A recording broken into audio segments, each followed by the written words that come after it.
Arab yang nak ya. Ni orang Arab yang nak ya. Dia je sengsia. Oh Jadi bayangkan ada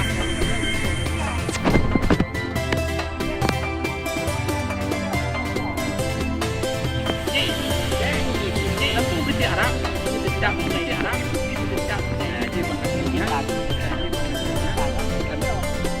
Ini ambil dari bawah.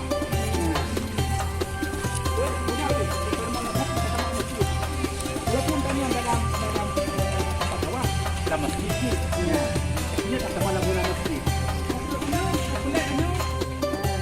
Kami pendek, maka bagi uraga,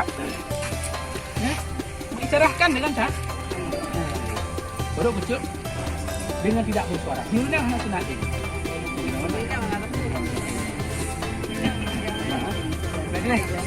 Bek mana ini? Kan hirunya ni punya bek betul. Cucuk macam-macam.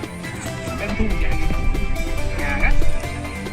Baru ini bismillah Allah akbar. Nak baca doa. Ayat doa bawa dulu. Doa bahwa ini cenderung mengok. Itu anak. Bismillah Allah akbar. Itu apa? Ya. Ya. Gitu. Tuan, ya kan?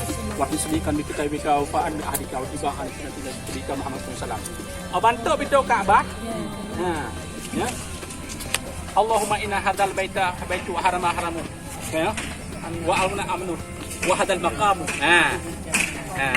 Kita jadinya katanya ini maqam, hadzal maqam. Jadi dua isyarat hadzal maqam. Ini hadzal punya lejak dah. Ini jadi untuk lejak dah. Inna hadzal baita baitu harama haramu wa amna amnu wa hadzal maqam wa alna